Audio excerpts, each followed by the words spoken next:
They've made the Sweet 16 each of the past 2 years, but really getting beyond that, past the Elite Eight, to a Final Four, that is where the Vols have struggled. UCLA, I don't even know if they get past Utah State in that 7-10 matchup, to be quite honest with you. A Kentucky team that goes and ebbs and flows. Illinois at the 6. Which Illinois team we getting? Only on SportsGrid.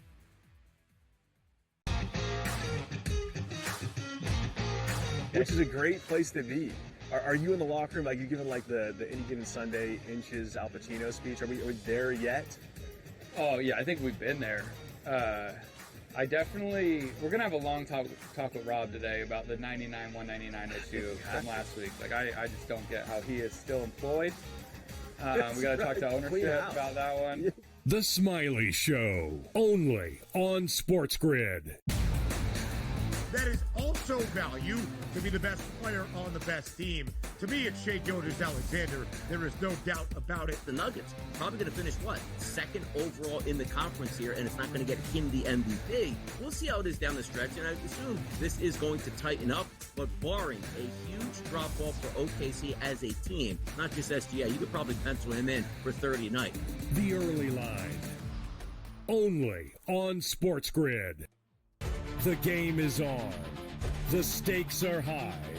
But the action isn't just on the field. He's rearranging that wrist. Get it inside! SportsGrid's in-game live. Your ultimate second screen experience. 15.5 point live line. Every prop, every play, every day. Anything can happen. It's complete chaos. It's smarter to be on SportsGrid.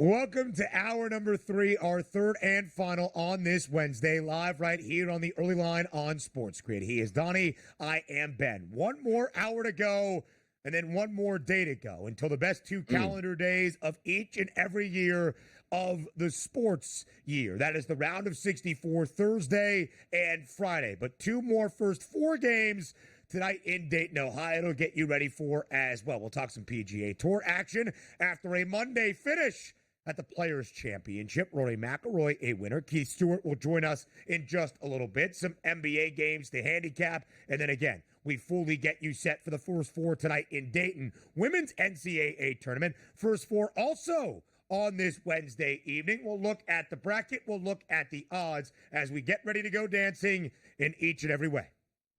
Yes, and also 2 good games anticipated tonight. Just looking at the spreads once again, similar to last night. Do we get a blowout in one game? There might be a chance that we might do that. But also, when we talk about the betting public and which way we want to go in fading the public to poll, boy, we picked a good one here because there's equal action on both sides tonight, depending on which way you want to go. So we're anticipating a pretty good performance. And based off last night, we got the clunker with UNC, but we got a awesome one, game number 1. If you have 2 games and you get one that's really good, we'll take those odds.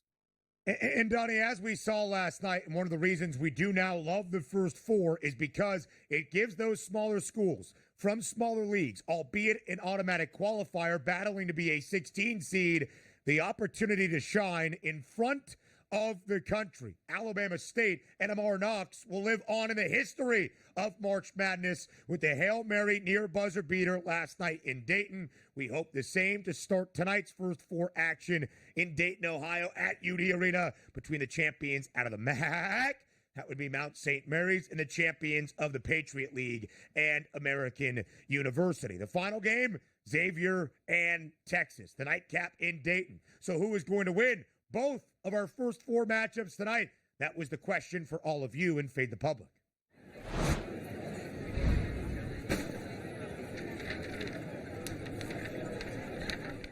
Some pretty even splits here, DRS, at SportsGrid on Twitter. Who will win tonight's NCAA tournament first 4 games in Dayton, Ohio? Will it be a moneyline pair of Texas and American, Texas and Mount St. Mary's, Xavier and American, or Xavier in Mount St. Mary's? DRS, I think it's pretty clear when you look through these votes, it's a pretty tight distinction, but the public is liking Mount St. Mary's more than American, and maybe a slight edge to Texas in our nightcap in Dayton in front of Xavier. Which way did you go in this Fade the Public poll?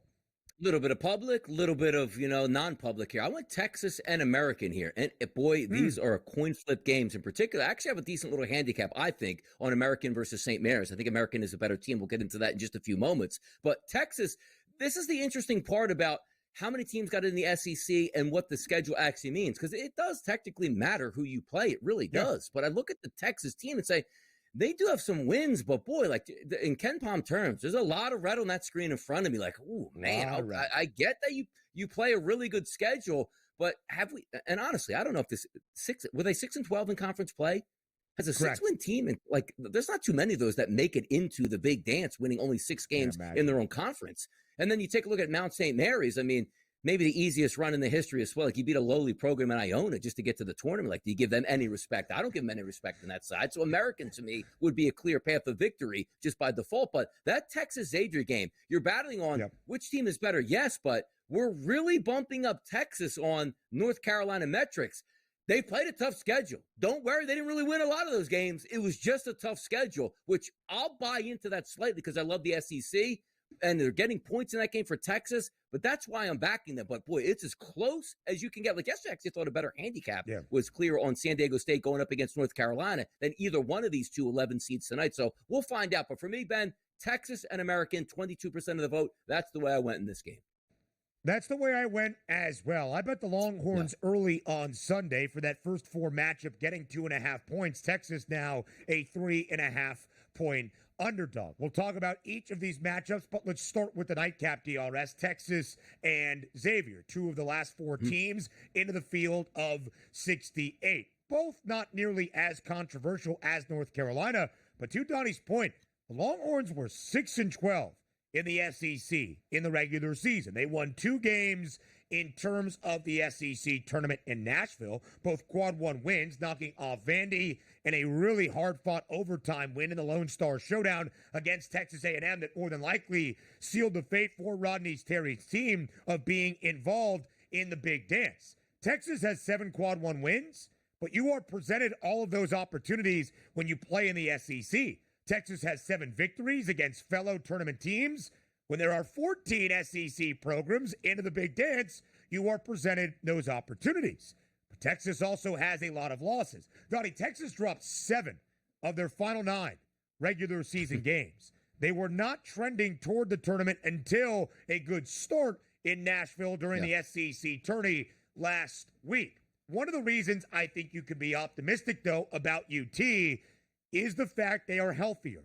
One of their glue guys, one of their best defenders, Kendall Weaver, is back. As John Rothstein shared earlier in the show, it has allowed Rodney Terry to kind of change his lineups, to change his rotations. Tremont Mark now kind of acting as the facilitator at the point guard spot, and one of the most talented freshmen in the sport in Trey Johnson can get hot in an instant for Texas. You've got a Xavier team that, much like UNC, only a single quad 1 win. Just 1-9 for the Musketeers in quad 1 games this season. That, of course, a blemish on the resume. But Xavier, DRS, one of the best 3-point shooting teams in the country. 8th best 3-point field goal percentage this year in college basketball. That is going to be a key. They move the basketball very well. This Musketeers team does. And if they shoot the 3 as they have most of the year, there's very little Texas can do to even keep this game within range.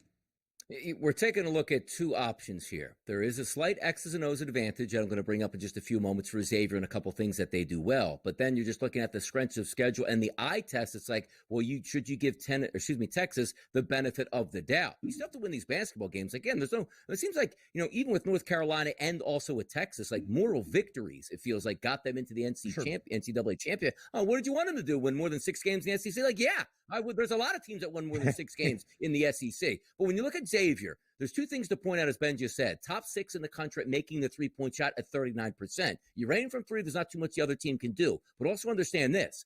Texas's defense is elite, but Texas's defense will foul. And if you look at Xavier, they get to the free throw line. And when they do, almost 80% as a team. The small things in a close game really add up. So in X's and O's wise, I like Xavier. The eye test and coming out of the SEC, I like Texas. So when it boils down to that, I'm probably just going to take the points with Texas tonight. It's a razor-thin handicap, but that's the way I line it up tonight in Dayton. A great three-point shooting team, as Donnie said. Sixth best in the country, 38.8% for the Musketeers. Nearly 80% from the charity stripe. In a game that features a 3.5-point spread, how critical could that be? They also assist on 64% of their made field goals. That is the fourth highest rate in the country. Xavier, kind of like North Carolina, because the overall resume wasn't great in terms of beating the best, just one quad one win, had to go on a run to end out the regular season. They won 7 games. They beat Creighton in the Cintas Center in Cincinnati. That wasn't technically a quad one victory based on the Blue Jays net ranking, but they did cover in 5 of those 7 to end out the regular season. DRS, our first game tonight in Dayton, it's the Mount St. Mary's taking on American, the champions out of the Patriot League. AU booked as a short 2.5-point favorite. Your initial thoughts on this game? We'll break it down later in the hour. Yeah, no, we'll have some fun on this too. But American, again, live and die by the three-point shot. Sometimes they like to shoot it. They shoot it decently. But also, as we pointed out yesterday, Ben, just that quick precursor, you got to take care of the basketball if you want to win basketball games at this level. Mount St. Mary's, they don't do that. It's going to be a really interesting first 4 matchup tonight in Dayton. More on the early line next.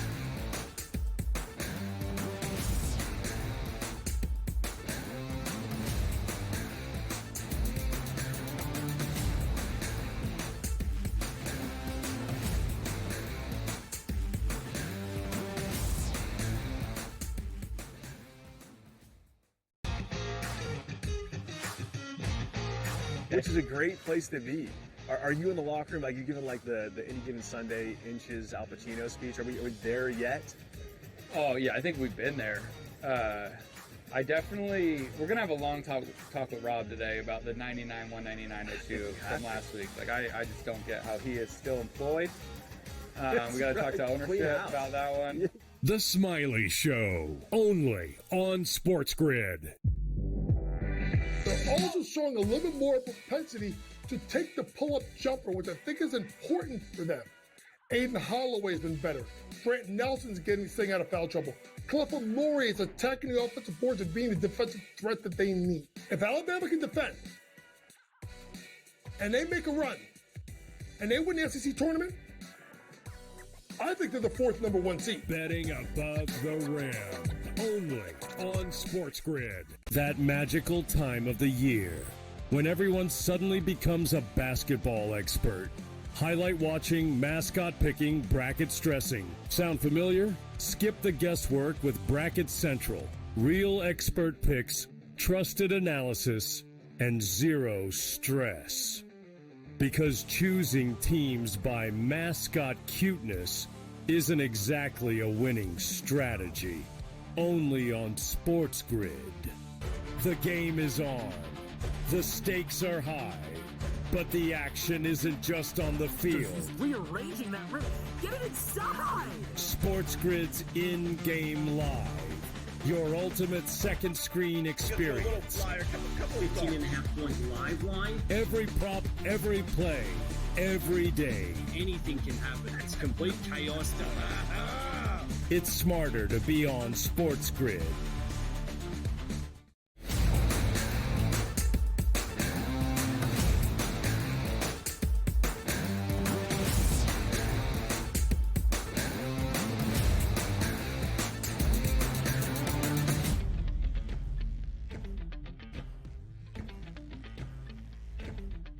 Live right here on this Wednesday morning, we welcome you back to the early line on SportsGrid, and each and every week we get you set for a new stop out on the PGA Tour. We do that, as always, with our guy Keith Stewart, live right here on this Wednesday on TEL. Keith, we appreciate the time as always. Hope the travel back from the Sunshine State was smooth. Glad to have you here on the early line. Ben, it was extremely smooth, and you know what? It's a lot smoother than what's going on down in Tampa this week for the Valspar Championship. We'll talk about that in just a matter of moments. Golf's fifth unofficial major this past weekend, of course, at the Players' Championship. A Monday playoff finish. Rory McIlroy comes out on top. Keith, what was your main takeaway from all the action we saw in a 5-day window at TPC Sawgrass? It's reminding me of this trend, Ben, and that is that over the last couple years, a superstar has won multiple times heading into the Masters, right? 3 years ago, it was Scottie Scheffler. 2 years ago, it was Jon Rahm. He wins the Masters. Last year, it was Scottie Scheffler. Again, multiple wins heading into the Masters. He wins the Masters. Is Rory setting up for the most unbelievable narrative that everyone wants, which is him to get a green jacket? I can tell you this much. By the time I get to Magnolia Lane and we're talking that Wednesday morning, the storylines will be absolutely suffocating. So for me, another elite event, another elite winner in 2025. Keith, we can't wait for these elite events where we need to bring you in to see who got arrested before that big golf tournament here. Maybe it's the Masters, April 10th to the 13th here. Boots on the ground is what we love. Now, we don't have boots on the ground this weekend at the Valspar Championship taking place at the Innisbrook Resorts in Palm Harbor, Florida. Tell us a little bit about this golf course and how it sets up.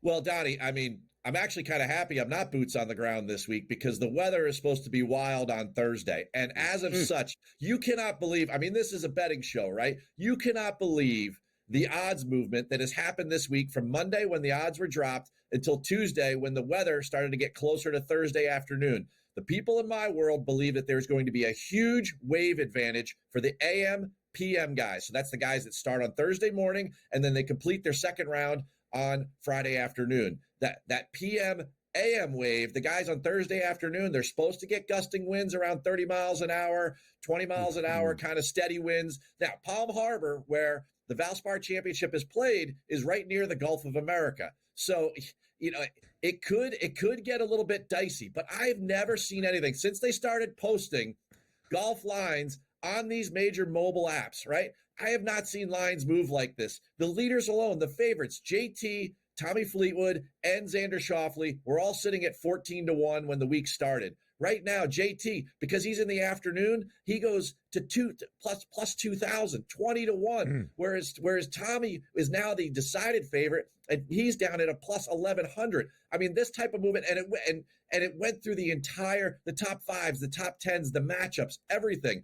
Everything changed yesterday. My world was in a frenzy, and when it comes down to it, you know, as a former golf course operator, we know nothing about the weather. I think it's absolutely comical.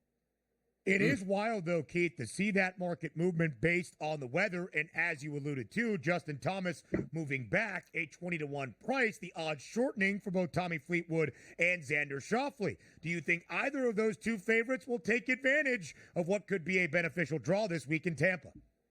At the top of the board, you've got four guys that really the boards are leaning on. Sepp Straka would be the fourth with the other names that we've mentioned. Of all of them, I think the one we could basically lean on the most is Tommy Fleetwood. And I'm not saying that because of the AM-PM advantage, but I'm just saying that because of his his recent ball striking and the way that he has been playing. Now, keep in mind, Tommy Fleetwood, although he's won many times over on the DP World Tour, that European Tour, he has not won over here before. You've got a couple guys here that have yet to really close the deal more often than not. Sepp Straka, he's won already this year. But JT hasn't won since the PGA Championship in 2021, and he was really, really shaky. It was a roller coaster ride with JT at Sawgrass. I don't have a lot of faith in the top of the board here. And with the wild numbers and the value we're getting in the afternoon, you're going to see in my early leans that I'm jumping further down. By the way, before we get to the early leans too, because as we talk about, like, I love the Masters tournament. It's coming up in just a few weeks here. Are we going to see a lot of the top players play in the next couple tournaments here? They're going to take it easier into the Masters, and also some of these players ramping up their game just for the Masters. Talk about that a little bit, Keith. Well, Donnie, we are 4 weeks away. So we've got 3 tournaments after the Valspar here. If you wanted to take a week off after a trying, test up there at Sawgrass, I don't blame anybody. But you're going to see a lot of action next week in Houston at Memorial Park. That's an event that Scottie Scheffler, Rory, a bunch of the guys, big names that we are eyeing, Will Zalatoris for the Masters and Magnolia Lane. Those guys are going to be jumping in there, and then you're going to have the Valero, which is in San Antonio, and then that leads right into Augusta. You're going to see less guys heading in there in that last week in San Antonio, and you're going to see a lot next week in Houston. I mean, as far as I'm concerned, there's a lot of question marks around everybody at the top of the board. Xander coming back from injury, Scotty coming back from injury and not being 2024 Scotty, Rory winning twice and looking really, really solid, whether he plays here or Dubai. There's a lot of interesting things going on. I mean, you got Willie Z, who has looked really good lately, guys. I look at him every single week because when is he coming back? He's sitting on some futures boards at 50-1 at Augusta. This is a guy that's been runner-up there in a bunch of top tens. I mean, these are things that I'm definitely watching, and there's a lot of great narratives building, as there always are, heading into Augusta National. A busy opening weekend of April in San Antonio, Texas. The Valero Texas Open, and of course the Final Four, which leads us into Masters Week at Augusta National. But Keith, quickly back to the Valspar. Final minute of this segment. It's the favorite thing to do each and every week. You are here. Your early leans on the early lines. Give us a couple of winners for this week of the Valspar Championship.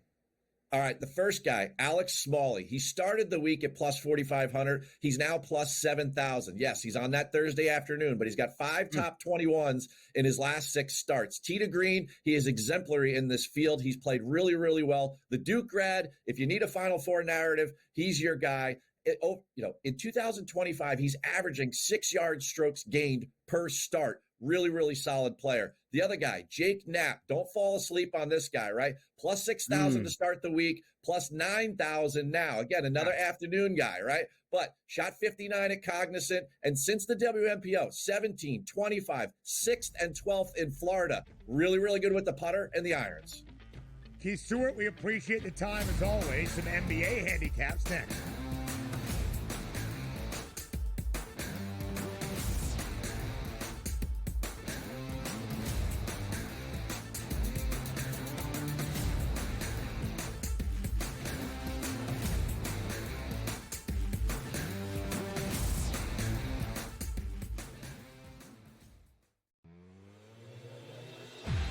They've made the Sweet 16 each of the past 2 years, but really getting beyond that, past the Elite 8 to a Final Four, that is where the Vols have struggled. UCLA, I don't even know if they get past Utah State in that 7-10 matchup, to be quite honest with you. A Kentucky team that goes in ebbs and flows. Illinois at the 6.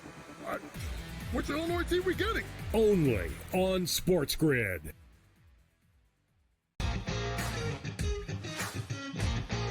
Which is a great place to be. Are you in the locker room? Like, you giving like the Any Given Sunday inches Al Pacino speech? Are we there yet? Oh yeah, I think we've been there.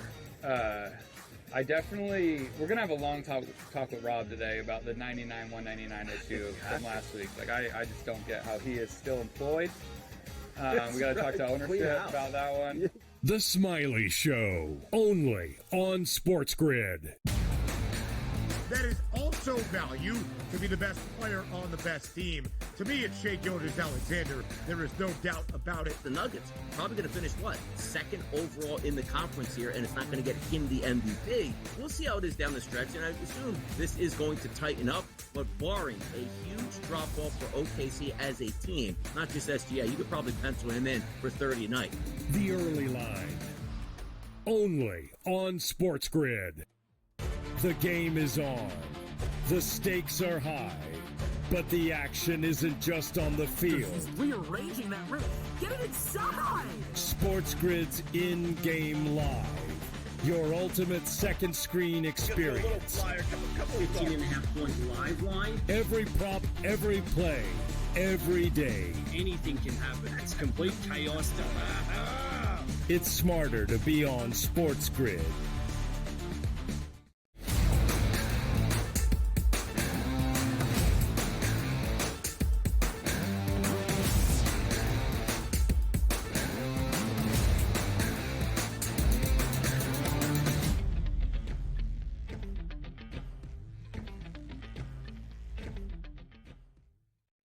Your 2 premier NBA handicappers live right here on this Wednesday morning on the early line on SportsGrid. We will get you set for the first 4 in Dayton in just a little bit. But first, let's go around the association. Intriguing matchup tonight in the Western Conference. A battle of the current team that is the 3 seed, that would be the Denver Nuggets, who have a game advantage over the Lakers. LA sitting in that 4 spot. Let's head out to Los Angeles, where the Lakers are a home 2-point underdog now against the Denver Nuggets. The over-under stands at 234. Are we expecting to see Nikola Jokic and Jamal Murray return tonight for Denver? When exactly is LeBron James going to be back for the Lakers? I would say, DRS, another difficult game to handicap that's about to tip in a little less than 12 hours.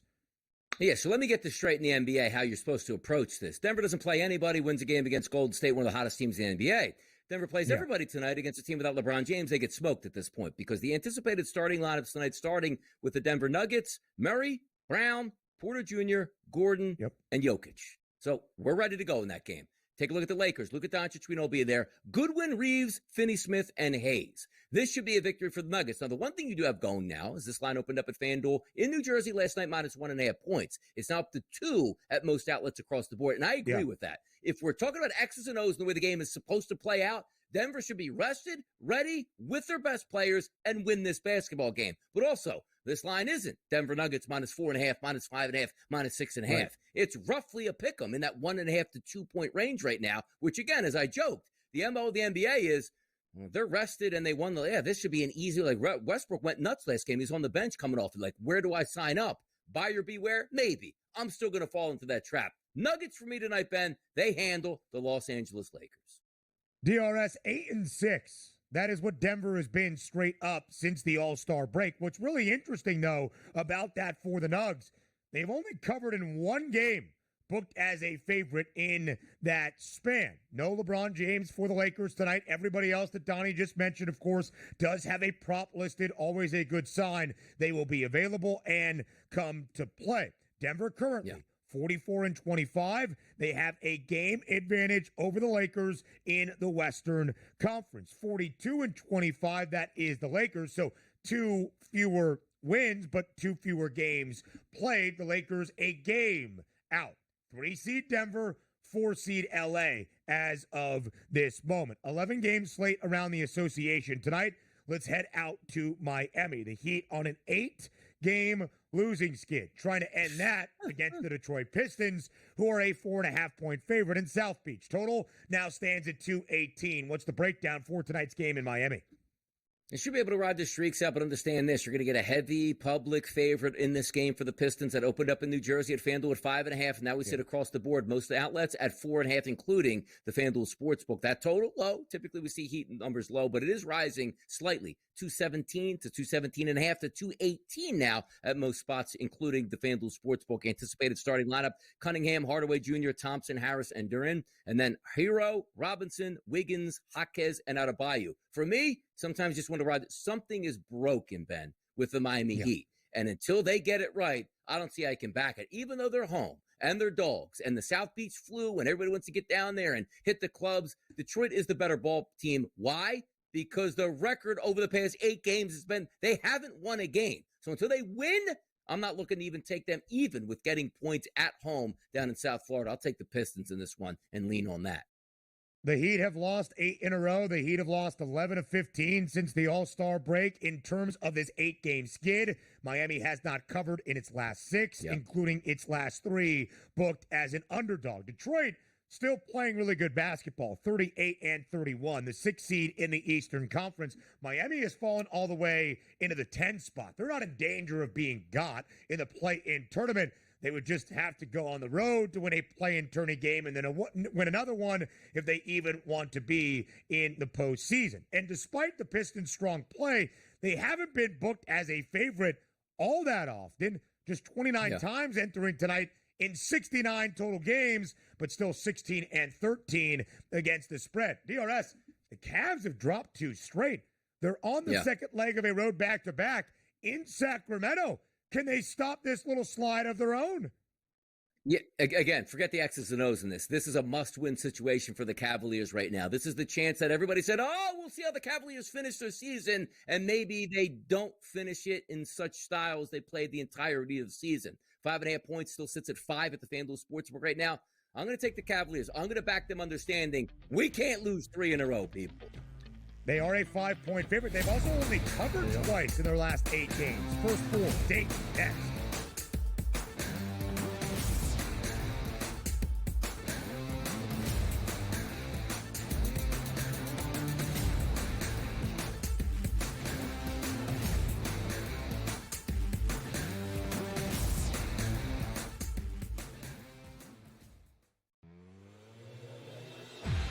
They've made the Sweet 16 each of the past 2 years, but really getting beyond that, past the Elite 8 to a Final Four, that is where the Vols have struggled. UCLA, I don't even know if they get past Utah State in that 7-10 matchup, to be quite honest with you.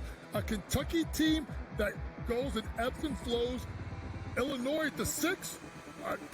Which Illinois team we getting? Only on SportsGrid. Kind of like this. I know Bosa gets banged up and he doesn't play a lot, but for 1 year, I could take a shot. And guys go there and they play well. Guys go there and they have success. Guys go there, they go to the playoffs. And look, I thought Von Miller sucked. I think Joey Bosa is way better than Von Miller, not back in the day, but he is now. Pharrell Coast to Coast. Only on Sport. The two guys that can do it all. Too much electricity this morning. This is a good time. We're having a lot of fun. I had to do a triple take. Ka-ching! Why? Because of parody. I didn't mean to offend. Yeah, it's not going to happen. Load management is a dirty word. Let him rip. You know what? Circumstances provide the results. What? How do you do this one? Oh, Donnie, you got such a good show there. A network that is booming. The Early Line. Only on SportsGrid. The Gators' resume is excellent. We know how hard it is to win on the road in college. They've won at Auburn and at Bama. Michigan State is 17-5 in quad 1, quad 2s. Are they a 1 seed? I think not. They may make claim if they make a run and there's craziness in the SEC. Game time decisions. Only on SportsGrid.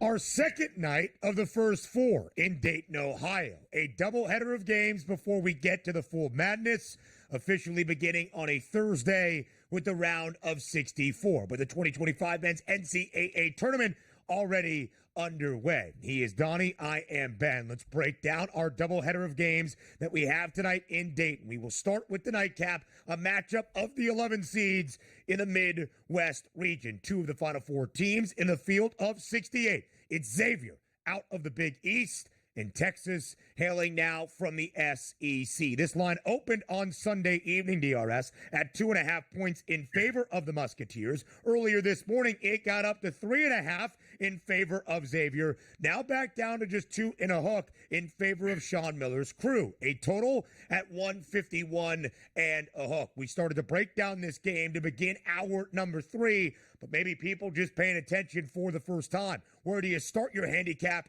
for the nightcap in Dayton?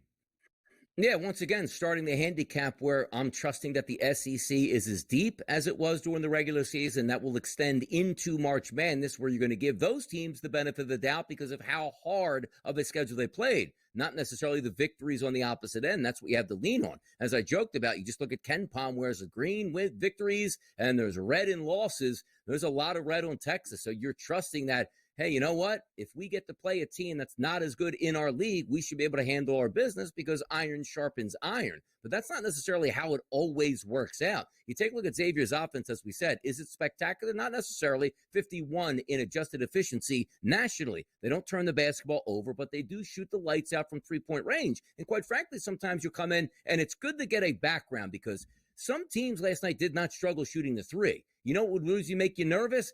Hey, man, those rims were tight last night. 2 lower-scoring games, both easily stayed under the total, and then you worry about, can Xavier buck that trend here because you know they want to shoot the three-point shot. Having said that, though, Texas is a decent defending team, but again, the X's and O's say Xavier will shoot the three-point shot and make a good portion of those. But also, it's really an anomaly. Most teams, Ben, that shoot a lot of three-point shots, they're not looking to get to the line, get into the paint, and get to the free throw line. It's almost opposite for Xavier. Like, they do a really good job with point distribution at scoring from the free throw line. So if I'm saying that Texas, 319th in the country at fouling, and Xavier likes to get the free throw line and will shoot the lights out from the three-point line and also shoot close to 80% as a team on the season, those X's and O's advantages actually go towards Xavier for me, Ben, than towards Texas. It is really interesting, DRS, because you are right. Xavier should be, as they are here, booked as a favorite. We'll talk about the resumes, where both of these teams come from, and why this is an intriguing matchup in just a moment. But if you're breaking down this game, there are not many better shooting teams nationally in college hoops than that of Sean Miller and his Musketeers. 38.8% from three, sixth highest shooting percentage from deep in the country. They are nearly an 80% free throw shooting team.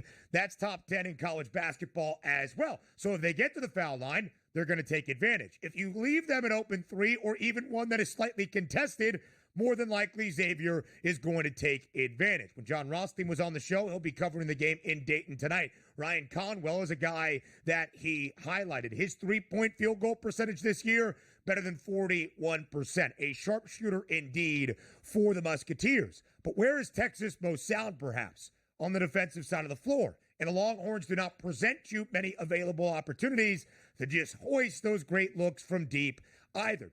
And Donnie, to your point now about the Big East versus the SEC. When we look at the SEC, getting 14 schools, a record-setting 14 bids into the NCAA tournament, is everybody deserving? Or playing in the SEC, do you get to boost your numbers just a tad so that losing 12 games in conference action, as the Longhorns did, is not reflected as poorly because, well, there's no bad losses. This league is a gauntlet. We are going to start to find out, and that really begins tonight for Texas. One thing I will say, for a Longhorns team that lost 7 of its final 9 games to end out the regular season, a big missing component for Rodney Terry and Texas was Kendall Weaver. Now, if you look at the numbers for Kendall Weaver, it's not like he's a 25-point-per-game scorer by any means, but he does everything for Terry's Texas team on the defensive end of the floor. He's a great rebounder. He is a great glue guy. It allows Tremont Mark to get back to his facilitator role as that point guard. It allows the sensational freshman Trey Johnson to focus most on what he does best. That is scoring the basketball time and again.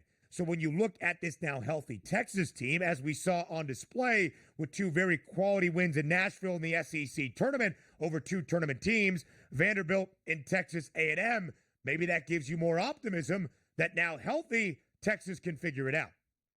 Yeah, and it's a good point because sometimes outside of those X's and O's, you want to get some of these better players back here. Some of these players are going to pick it up. We talk about Cooper Flagg, like, what are we going to get out of him? Well, we don't know until we see it because he was injured, and that's the last time we saw it. So Texas getting back a player that's not just jumping in cold like, hey, Ben, he might be good to go 7-8 minutes later. Like, no, he's going to be back full go because he's played in a couple games. And also, Texas had some success outside of the Tennessee game for him. Now, I'm trying to take a look right now where, say, which way would you like to bet this game? Because there are correlations out here. And if I'm taking a look at, the scoring markets, let me just go to player points here on the FanDuel Sportsbook because there's a guy I'm looking at, Ryan Conwell. 17.5 is his points prop. Now, in college basketball, probably, that's easy, 25 plus. 17.5 is a pretty lofty number. But understand this. This guy's a three-point Naven as well. If I look at Xavier tonight, and I tell you, Ben, Ryan Conwell gets 13 points tonight, I don't think they win this game. And if he gets 18 points, which would hit his number, there's still no guarantee that Xavier wins this game. So if you want a correlation on a player that fits with exactly what Texas is trying to stop and you like to do, that's the guy that I pinpoint for Xavier tonight. If you go over 18 points, legitimate chance they win that game, but he can also, as I said, score 18 points and they lose. I don't think that Xavier wins this game if, let's just say, he just barely cracks double digits. So maybe a correlation on a points prop to the game winner or at least better betting tonight for you might be Ryan Conwell for Xavier. 38 points just last week in Madison Square Garden in a tough loss for Xavier against Marquette in their opener in the Big East tournament. He was 7 of 11 from deep. Again, he is a 41.8% three-point shooter this year. He has had 5 consecutive games, that being Ryan Conwell, of at least 20 points scored. And as we highlighted for North Carolina, we'll do the same for Xavier. They are 1-9 in quad 1 games this year. But they understood the task at hand. They could not suffer any bad losses down the home stretch of this season. They won their final 7 regular season games, including in Cincy against Creighton. Technically based on net rankings, that was not a quad 1 win against the Blue Jays, but a win against a tournament quality team, of course, in CU. This would be considered a step up in competition, perhaps. Texas has 7 quad 1 victories. The SEC allows it. The Longhorns also have 5 quad 2 losses. The SEC allows it. What wins out tonight, Donnie, I think you're spot on in the assessment of Ryan Conwell, by the way, because if Xavier is going to beat Texas, if the Musketeers are going to cover, you would expect the three-point shot to be great tonight in Dayton. Not a far trip from Cincinnati. Should be a lot of Musketeers fans in attendance tonight inside UD Arena. Yeah, certainly should be. And you're just taking a look like going down of what needs to happen, like plus 198 to make 4 3-point shots. And the NBA is like, hey, it's Steph Curry range. If you want to make 3 3-point shots for Ryan Conwell, minus 130. It shows like the expectations are there where he can make that 3-point shot, but you're not even getting plus money for 3 3-point shots made in the collegiate market here, which is a tough price, which is why, to me, yes, he probably needs to hit 3 3-point shots in order to get his 17.5. But I just look at that 17.5 number and say, let's just play this game out. If he has a great game, you'll be able to cash that ticket, not worry about the final score. If he has a poor game and Xavier wins, that just might be an indictment on Texas. Like, hey, man, wins actually do matter, not just who you play. We'll find out tonight. But to me, a true coin flip tonight between Xavier and Texas, where I probably lean towards taking the points with Texas. A very veteran team in Xavier. Marcus Foster, the Furman transfer. Ryan Conwell, who we are highlighting, the Indiana State transfer, and one of the staples of this program, Zach Fremantle, still reigns the paint. The first game in the first 4 tonight. Next.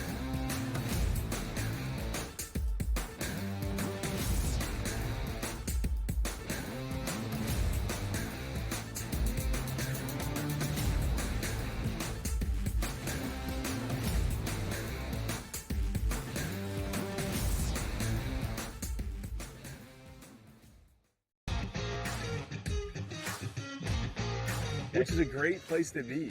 Are you in the locker room? Like, you giving like the Any Given Sunday inches Al Pacino speech? Are we there yet? Oh yeah, I think we've been there. We're gonna have a long talk with Rob today about the 99-199 issue from last week. Like, I just don't get how he is still employed. We gotta talk to ownership about that one. The Smiley Show, only on SportsGrid. They're also showing a little bit more propensity to take the pull-up jumper, which I think is important for them. Aiden Holloway's been better. Brant Nelson's getting this thing out of foul trouble. Clifford Laurie is attacking the offensive boards and being the defensive threat that they need. If Alabama can defend, and they make a run, and they win the SEC tournament, I think they're the 4th number 1 seed. Betting above the rim, only on SportsGrid. That magical time of the year when everyone suddenly becomes a basketball expert. Highlight watching, mascot picking, bracket stressing. Sound familiar? Skip the guesswork with Bracket Central. Real expert picks, trusted analysis, and zero stress. Because choosing teams by mascot cuteness isn't exactly a winning strategy. Only on SportsGrid. The game is on. The stakes are high. But the action isn't just on the field. He's rearranging that rim. Get it inside! SportsGrid's in-game live. Your ultimate second screen experience. 15.5 points live line. Every prop, every play, every day. Anything can happen. It's complete chaos. It's smarter to be on SportsGrid.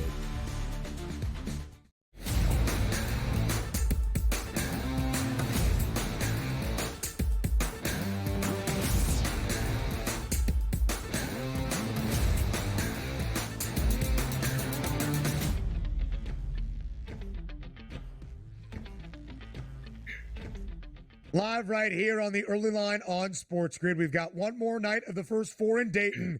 And then by the time we are speaking tomorrow, it is a full-blown preview of every single game we will see in the round of 64 on Thursday. DRS and myself will get you set at 8 a.m. Eastern time. But let's not skip ahead because we've got some great NCAA tournament action on this Wednesday night. And Donnie, if our matchup of 16 seeds tonight hailing from that East region are anywhere as good as what we saw a night ago, then we're in for another thrilling start very early in the big dance here in the month of March. It is Mount St. Mary's, the champions of the MAC, a 16 seed onto the big dance against American University, the champions out of the Patriot League, tonight for the first game in Dayton. AU, that would be American University. The Eagles, a 2.5-point favorite. And Donnie, that's a pretty minimal total at 128.5. How do you break down the matchup? Our first game tonight in Dayton. Yeah, there's a couple of those numbers here just to take a look at where they've been. That opening number was 134.5. We're down a touchdown in this game at 128.5. And I imagine that if we look at 129.5 or 127.5 as that closing number, I'm probably more likely to put the money on the 127.5. Now, the line itself, though, Ben, at FanDuel here in New Jersey, opened up at 2.5, still saying at 2.5. So a pretty good line movement here in this game. So you're trying to track that and say which side are the people going on. Pretty even movement right here, which is a great handicap, and there are some intricacies to take a look at. Like first like competition, not necessarily, but these two teams are in the same ballpark. Both not all that efficient, but sometimes you do just look at things that one team just doesn't do well as opposed to what the other team does really well. And that pointing out Mount St. Mary's offensive strategy of turning the basketball over just about every time they get it, it feels like, shouldn't work out in their favor, but they actually won their conference championship. They're 359th in the country. And again, just to putting these numbers in simpler terms, 1 out of every 5 trips up the court and a little bit more, they turn the basketball over and don't get a shot.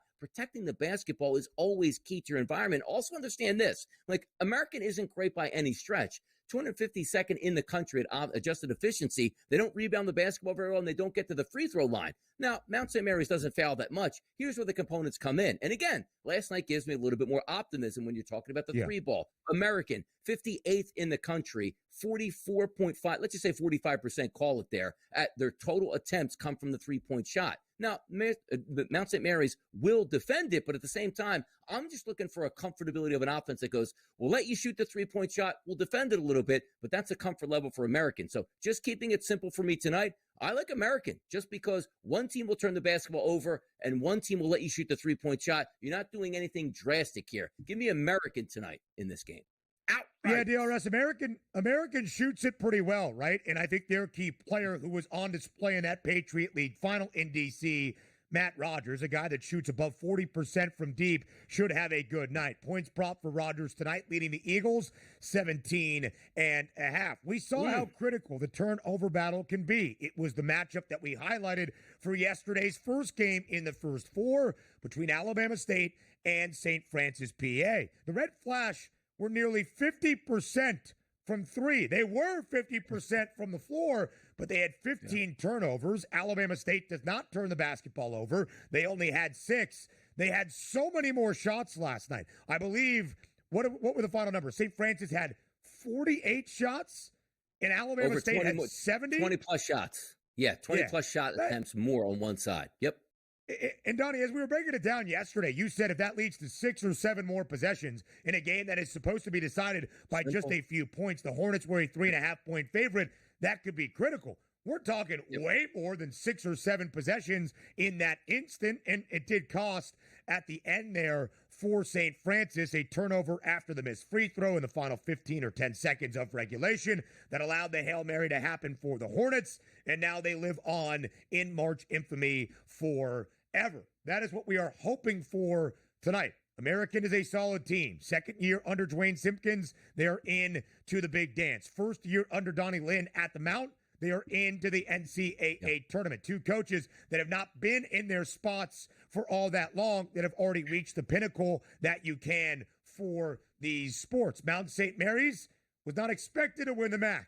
They did. They pulled off the upset in the title game over Iona. And Iona wasn't even the favorite to win the MAC either. It was Quinnipiac entering that conference tournament. American was not the favorite in the Patriot League. And often in Patriot League action, we have seen Colgate be dominant the last few years, AU taking advantage of the opportunity. Like you, DRS, I lean with the Eagles tonight. But what I hope, once again, that we see is another instant classic in Dayton First Four action on full display like last night between Alabama State and St. Francis, PA. Yeah, exactly. Yeah, and you take a look at the spread there. We're anticipating a close game, and neither one of these teams is going to get out and run. I don't put it this way. If there's two games tonight that we're looking at that 2.5 or so point spread, which game do you figure would be decided by 10 points or more? I don't think it's going to be the first game, to be honest. I think the more likelihood of one team possibly running away would be game number 2. And also understand this, in the Patriot League, like Colgate is that team that you sort of want to hunt down. Late in the season, beat Colgate. Early in the season, beat Colgate. In the tournament in the Patriot League, beat Colgate once again. Colgate, yeah. That was your boys from American here, along with Lafayette. And also, you like to leave that lasting stamp. Like, they didn't sneak in, like, after beating Navy 74-71, 74-52. They're off in style in this game. I just think overall they're the better team. A couple components that I do like. But once again, we're not talking about 10, 15-point spreads here. Both of these under 3, fantastic stuff on the anticipation tonight of 2 close games, we hope. And the reason we see 128.5 is because American plays at a very slow tempo, 349th in the country out of 364 teams, and they really take their time in the half-court sets. The Mount will allow you to do so on the defensive end of the floor. That is our first game up. American University, a 2.5-point favorite. They are taking on Mount St. Mary's. Our nightcap, Texas and Xavier, the Musketeers, a 2.5-point favorite against the Longhorns. DRS, we now send you in to the money line. But when we are back both together tomorrow, starting at 8 a.m. Eastern time, it's a preview of the round of 64, my friend. One of, if not the best days you will ever see in the sports calendar.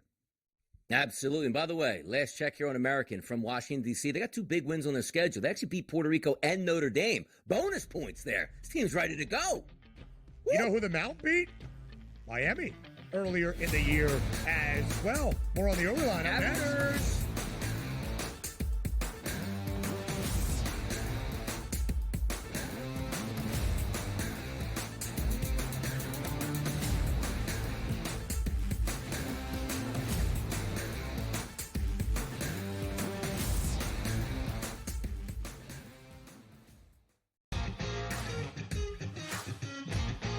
Which is a great place to be.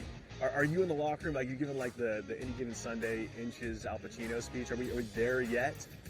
Oh yeah, I think we've been there.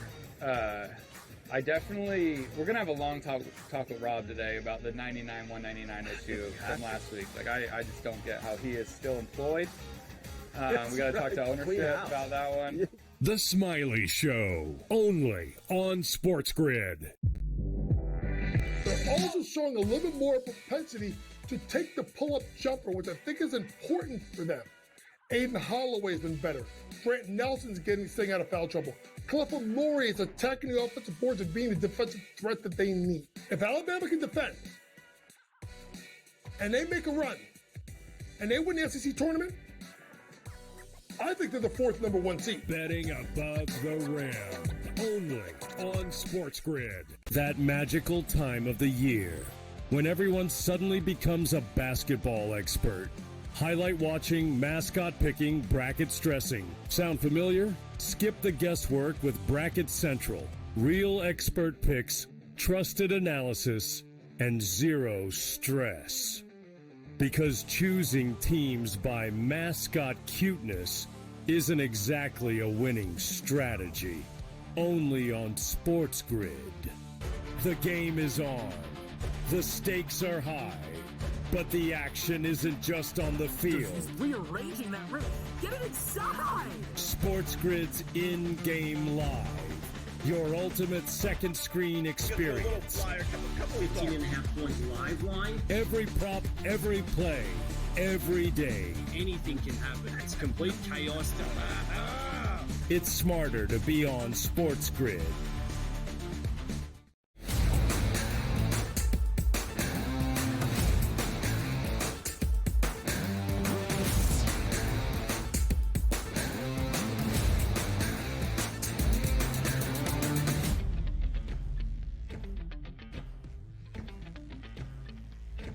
Live right here on the early line on SportsGrid, our final segment, rounding out our 3 hours together. Live right here on TEL. It is a Wednesday morning. We are just over 24 hours away from what I would consider my favorite day of the year, each and every year. Round of 64 Thursday, in my estimation, should be a federal holiday, but we will get you set with everything you need to know. We will go game by game around the round of 64. All 16 matchups that we have on a Thursday, we will preview for you tomorrow. Everything we have learned from Dayton with the second night of the first four on this Wednesday, and of course, make sense of the madness, paint a path to San Antonio, a Final Four trip, and of course, in the hunt for a national championship. It is our second night of the first four in the men's NCAA tournament. It is our opening night of the women's big dance tonight as well. A couple of first four games on this Wednesday evening. And let's dive through the bracket. Look at where the odds stand at this moment. Round of 64 action in the women's NCAA tourney that begins on Friday. We had some compelling narratives playing out on Selection Sunday on the one line, all four number one seeds hailing from just two leagues. That would be UCLA, number one overall seed, and USC, both now in the Big Ten. South Carolina and Texas, both out of the SEC. Both of those two teams from either league played each other in their tournament title games. UCLA victorious, South Carolina victorious. Now let's correlate it to the odds. South Carolina booked as the favorite to go back-to-back. What they have done under Don Staley is remarkable. 3 national championships since 2017. A plus 230 price on the Gamecocks as that short favorite to win a national championship. Paige Beckers and UConn, not a 1 seed, but a 2 seed in USC's portion of the bracket, plus 250. As you see, UCLA, the number one overall seed, favored to get to a Final Four, a 6-1 number. Texas also on the one line, 7-1. USC, a 1 seed, 8-1. And Notre Dame at 13-1. One of my favorite things that we have started to experience in women's college basketball, which was not the case really for a large part of the last decade, is parity in this sport. Yes, South Carolina has won 3 titles in the last 7 years or so. But there was a time when UConn would win 4 in a row and expected to win 4 in a row, and you can see that in where the odds reflect. We've got 6 teams that enter the big dance, all at a 13-1 price or shorter. So let's start by going region by region. Number one overall seed, that being the Bruins of UCLA, the champions of the Big Ten, led by one of the best bigs in college basketball. That is Lauren Betts. Region 1, Spokane. That is UCLA's region where they are the top overall seed. Minus 140 for UCLA to win Region 1 Spokane and, of course, get to a Final Four. LSU there as well, plus 470. NC State at a 6-1 number. I believe the Wolfpack are the 2 seed in that region. The Bayou Bengals, a lot of talent still under Kim Mulkey. Flau'jae Johnson has been a little bit injured down the stretch. We'll see what her status is for LSU. Anissa Morrow, one of the best bigs in college basketball, can go out there each and every night and give you 20 and 15 like it is clockwork. Let's get to Region 2 in Birmingham. It is, well, South Carolina is the 1 seed. And the Gamecocks are a minus 280 favorite to win this region and advance to the Final Four. Now, Don Staley was not all too pleased that SC did not have the number 1 overall seed next to its name, but still on the 1 line. It's been an interesting season for the Gamecocks. They haven't necessarily been perfect. They saw their long SEC win streak snapped by Texas. They saw their 71-game home winning streak snapped by UConn, who won that game by nearly 40, but still a hefty favorite at minus 280. Duke and Carol Larson have won the ACC for the first time at a 6-1 number. Keep an eye on Maryland, always a dangerous team. Region 3 in Birmingham. Texas is the favorite, but it is stacked. Notre Dame at plus 220. Hannah Hidalgo, Olivia Miles, a great pair. TCU, led by Haley Van Lith, the 2 seed at a plus 650 price. And let's get to Region 4 in Spokane, because it is a gauntlet. USC is the 1 seed, yet not the favorite, even led by Juju Watkins. Paige Beckers and Connecticut minus 165, but not just Paige Beckers. AZ Fudd, now healthy, has been huge for Gino Auriemma and the Huskies. Oklahoma is stout. Kentucky is great. Georgia Amore, the transfer from Va Tech, has been balling. And keep an eye on the Iowa Hawkeyes, who really, since the beginning of February, have been looking the part of a national contender once again. The Hawks, the 6th seed in that region. The round of 64 in the Big Dance starts tomorrow, 8 a.m. Eastern, here on the Early Line.